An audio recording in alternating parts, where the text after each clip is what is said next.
classes. In this video, we are going to start our next topic, which is rate of a reaction. Rate of a reaction. The rate of reaction means the speed with which the reaction takes place. ठीक है, जो rate of reaction होता है इसका मतलब क्या होता है कि किस स्पीड से जो हमारी केमिकल रिएक्शन है वो हो रही है. तो ये जो रेट ऑफ रिएक्शन होता है ये स्पीड के बारे में बताता है, केमिकल रिएक्शन की स्पीड के बारे में. ठीक है, कि हमारी जो केमिकल रिएक्शन है वो कितनी स्पीड से आगे बढ़ रही है, and that is known as rate of reaction. The change in concentration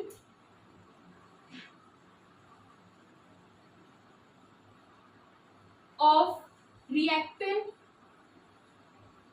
or product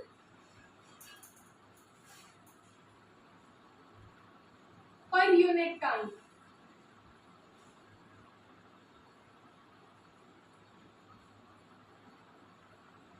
are known as rate of reaction. इसका मतलब क्या होता है कि यहाँ पर जो हमारे रिएक्टेंट्स है और जो प्रोडक्ट्स रहने वाले टाइम के साथ साथ उनका कंसंट्रेशन भी क्या होता जाएगा, चेंज होता जाएगा. तो उसे ही हम लोग क्या कहते हैं, रेट ऑफ अ रिएक्शन. जैसे जैसे टाइम बीतता जाएगा वैसे वैसे जो रिएक्टेंट का कंसंट्रेशन है और जो प्रोडक्ट का कंसंट्रेशन है वो भी क्या होता जाएगा, चेंज होता जाएगा. जिस वजह से हमारी केमिकल रिएक्शन की जो स्पीड है वो डिक्रीज भी हो सकती है, इंक्रीज भी हो सकती है, या फिर मॉडरेट भी रह सकती है, ना ज्यादा फास्ट और ना ज्यादा स्लो. तो ये डिपेंड करता है कि हमारे रिएक्टेंट और प्रोडक्ट का कंसंट्रेशन कैसा है, किस तरह से वो टाइम के साथ साथ चल रहा है. Let us consider a hypothetical reaction. Suppose reactant R gives P. ठीक है, अगर ये हमारे पास में कोई केमिकल रिएक्शन है तो इसको अच्छे से समझते हैं कि टाइम के साथ ये किस तरह से चेंज हो सकता है. Suppose we have a time T1. It is initial time. तो इनिशियल टाइम पर जो रिएक्टेंट का कंसंट्रेशन होगा वो कितना होगा, R1, एंड प्रोडक्ट का कंसंट्रेशन होगा P1. If final time is T2, then the final concentration of reactant is R2 and product का is P2. इसको भी हम लोग समझते हैं कि किस तरह से टाइम के रिस्पेक्ट में कंसंट्रेशन चेंज हो रहा है. जब हमारा टाइम T1 था तो रिएक्टेंट का कंसंट्रेशन कितना हुआ, R1, और प्रोडक्ट कितना हुआ, P1. जब हमारा टाइम T2 हुआ तो रिएक्टेंट का कंसंट्रेशन कितना हो गया, R2, एंड प्रोडक्ट का कंसंट्रेशन कितना हो गया, P2. इसका मतलब जैसे जैसे टाइम चलता जा रहा है वैसे वैसे हमारे रिएक्टेंट के कंसंट्रेशन और प्रोडक्ट के कंसंट्रेशंस में भी क्या होते जा रहे हैं, चेंजेस आते जा रहे हैं.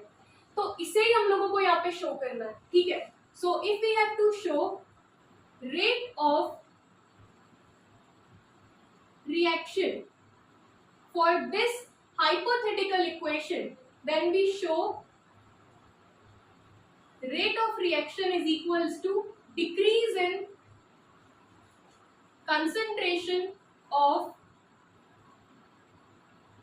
reactant R upon time taken. ठीक है, यहाँ पर क्या हो रहा है, जो रेट ऑफ रिएक्शन है, रेट ऑफ रिएक्शन में अगर हम लोग कंसंट्रेशन के रेस्पेक्ट में देखें तो टाइम के साथ साथ रिएक्टेंट का कंसंट्रेशन क्या होता जा रहा है, डिक्रीज होता जा रहा है. और अगर रिएक्टेंट का कंसंट्रेशन डिक्रीज हो रहा है तो हम लोग इसको शो कर सकते हैं बाय द साइन माइनस, क्योंकि रिएक्टेंट का कंसंट्रेशन हमेशा क्या होगा, डिक्रीज होगा, और डिक्रीज होगा तो हम लोगों को क्या लगाना पड़ेगा यहाँ पे, माइनस डेल स्क्वायर ब्रैकेट में हम लोग लिखेंगे R अपॉन डेल T. इसका मतलब क्या, minus del concentration of R upon del T. ये जो स्क्वायर ब्रैकेट्स होते हैं, always these square brackets represent molar concentration. Square brackets molar concentration को show करते हैं. ठीक है, so for reactant there is minus del concentration of R by del T. और for rate of reaction अगर हम लोग प्रोडक्ट्स के टर्म्स में शो करते हैं तो जो प्रोडक्ट्स होते हैं इनका कंसंट्रेशन हमेशा इंक्रीज होता है. So increase in concentration of product T upon time taken. So if we have to show this increase in product, तो हम लोग यहाँ पे क्या लगाएंगे, plus del concentration of P upon del T. इस तरह से हम लोग increase in concentration of product को शो कर सकते हैं विथ रेस्पेक्ट टू टाइम. जो रेट ऑफ रिएक्शन होता है, रेट ऑफ रिएक्शन में क्या होगा कि चेंजेस आएंगे हमेशा रिएक्टेंट में एंड प्रोडक्ट में टाइम के साथ साथ, तो उसे ही हम लोग क्या कहते हैं, उसे ही हम लोग रेट ऑफ रिएक्शन कहते हैं. ठीक है, जहां पर क्या होगा, हमेशा रिएक्टेंट का कंसंट्रेशन डिक्रीजेस एंड प्रोडक्ट का कंसंट्रेशन ऑलवेज इंक्रीजेस.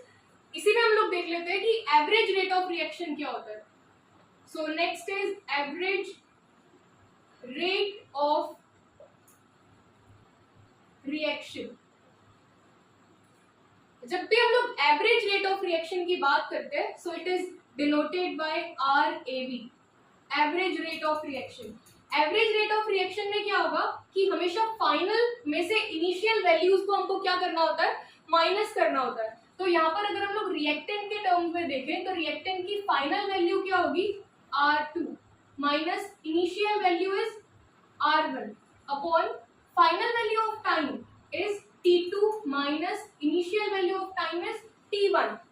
और क्योंकि हम लोग रिएक्टेंट्स की बात कर रहे हैं, रिएक्टेंट का कंसंट्रेशन हमेशा क्या होता है, डिक्रीज होता जाता है. तो जो हमारी इक्वेशन बनेगी वो क्या बनेगी, minus del concentration of R by del T. जब कभी भी हम लोग डेल्टा का यूज करते हैं, इसका मतलब कि हम लोग किसी बिग चेंज की बात कर रहे हैं. ठीक है, सो del concentration of R upon del T. Next average rate of reaction देख लेते हैं फॉर प्रोडक्ट्स, क्योंकि प्रोडक्ट्स का कंसंट्रेशन हमेशा क्या होता है, इंक्रीज होता है. तो our final concentration of product is P2 minus P1 upon T2 minus T1. Then it will become plus del concentration of P upon del T. इस तरह से जो एवरेज रेट ऑफ रिएक्शन होता है इन्हें हम लोग शो करते हैं. Then the R average rate of reaction is equals to, जितना रेट से रिएक्टेंट डिक्रीज होगा उतना ही रेट से प्रोडक्ट इंक्रीज होता है. So R average is equals to minus del concentration of R upon del T is equals to plus del concentration of product P upon del T. It is average rate of reaction. Next we see instantaneous rate of reaction. तो जो instantaneous rate of reaction होता है, it is for a small change.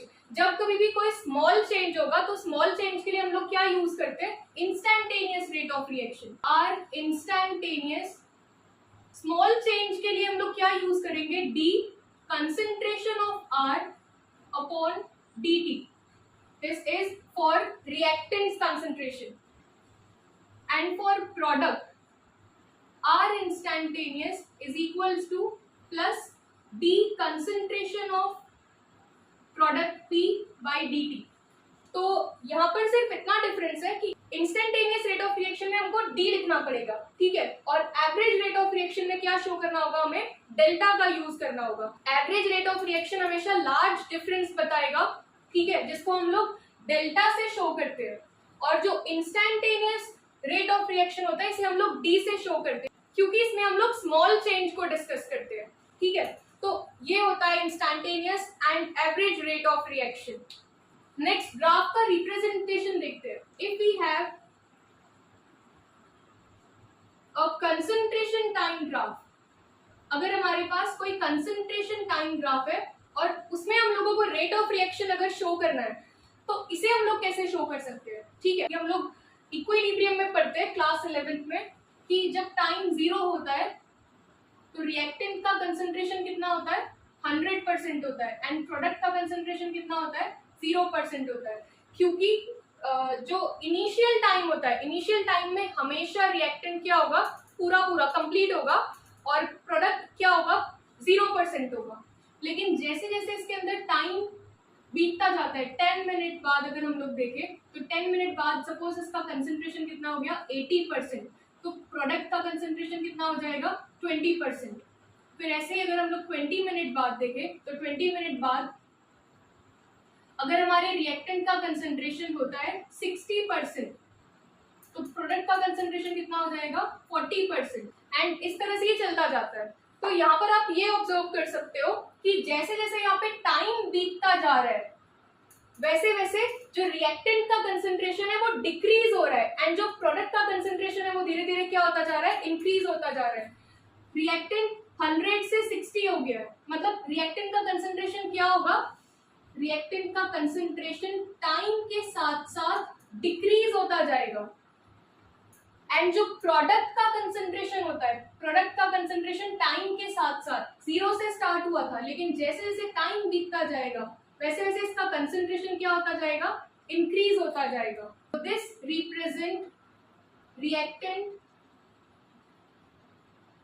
और ये क्या show कर रहा है, ये प्रोडक्ट को शो कर रहा है, क्योंकि टाइम के साथ साथ प्रोडक्ट का कंसंट्रेशन हमेशा क्या होगा, 0 से इंक्रीज होगा एंड रिएक्टेंट का कंसंट्रेशन हमेशा डिक्रीज होगा टाइम के रिस्पेक्ट में। किसी भी केमिकल रिएक्शन को हम लोग रेट ऑफ रिएक्शन की तरह किस तरह से लिख सकते हैं वो देखते हैं। Suppose we have a reaction Hg combines with Cl2 and form HgCl2। ठीक है, अगर हमारे पास में कोई रिएक्शन है, यहाँ पर आप देखोगे कि स्टोइशियोमेट्रिक कोफिशिएंट दोनों तरफ पर सेम है, रिएक्टेंट और प्रोडक्ट दोनों साइड पर सेम है और सबके ही 1 है। ठीक है, यहाँ पर Hg भी 1 है, Cl के जो स्टोइशियोमेट्रिक कोफिशिएंट है ये भी 1 है, और जो हमारा प्रोडक्ट है HgCl2 इसका भी कंसंट्रेशन 1 ही है। ठीक है, तो इस केस में हम लोग रिएक्शन को कैसे रिप्रेजेंट कर सकते हैं, minus del concentration of Hg which is reactant upon dt। जब कभी भी हम लोग रिएक्टेंट साइड को लिखते हैं तो रिएक्टेंट साइड में हम लोगों को क्या लगाना होगा, माइनस लगाना पड़ता है, which is equals to minus del concentration of R2 upon del T is equal to, क्योंकि क्लोरीन भी रिएक्टेंट साइड पर है तो इसके आगे भी हम लोग क्या लगा देते हैं, माइनस, और HgCl2 क्योंकि प्रोडक्ट है और प्रोडक्ट हमेशा इंक्रीज होगा सो प्रोडक्ट के आगे हम लोग क्या लगाते हैं, प्लस, प्लस का साइन लगाओगे, del concentration of HgCl2 upon del T। तो इस तरह से हम लोग केमिकल रिएक्शन में इनको शो करते हैं according to rate of reaction. इसके बाद जो हमारी रिएक्शन है, suppose it is 2Hi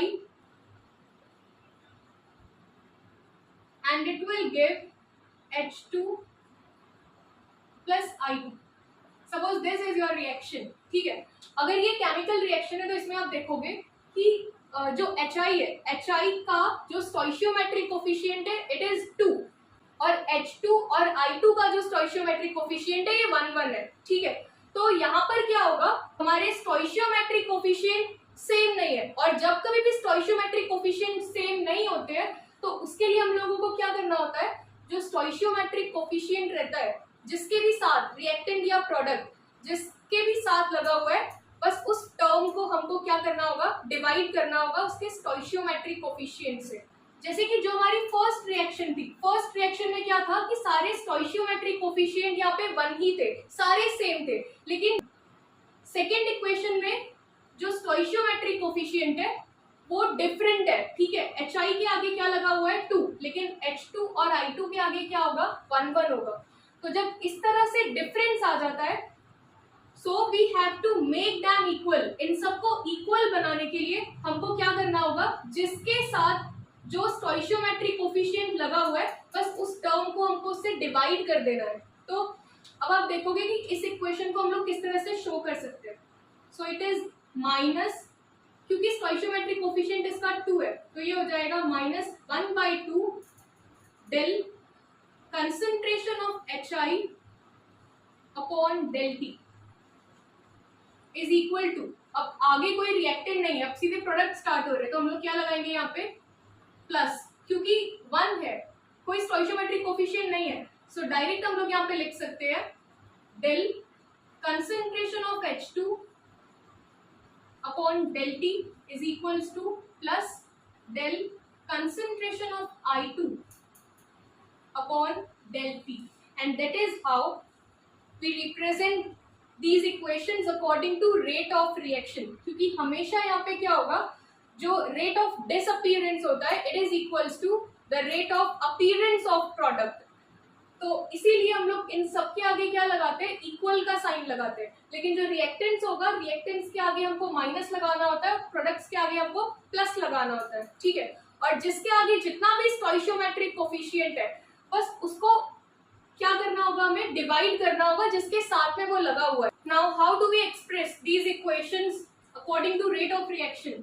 जो स्टोइशियोमेट्रिक कोफिशिएंट है Br नेगेटिव के आगे क्या लगा हुआ है 5, इसके आगे तो 1 ही है, ये हो जाएगा 6, 3 and 3, तो ये इक्वेशन क्या हो जाएगी -1/5 D, क्योंकि हम लोग यहाँ पर इंस्टेंटेनियस रेट ऑफ रिएक्शन के अकॉर्डिंग भी लिख सकते हैं, so we use D concentration of Br negative upon Dt equal to minus, कोई स्टोइशियोमेट्रिक कोफिशिएंट नहीं है, so minus D concentration of BrO3 negative upon Dt which is equals to -1/6 D concentration of H plus upon Dt is equals to, अब हमारे पास में next products है plus 1/3 dBr2 upon Dt which is equals to plus 1/3 D concentration of H2O upon Dt. In this chemical reaction there is no stoichiometric coefficient, so minus D PCl5 upon Dt is equals to plus D PCl3 upon Dt plus D concentration of Cl2 upon Dt. That is how we represent this equation. And then last is -1/2 D concentration of N2O5 upon Dt equal to plus 1/4 D NO2 upon Dt which is equals to plus D O2 upon Dt.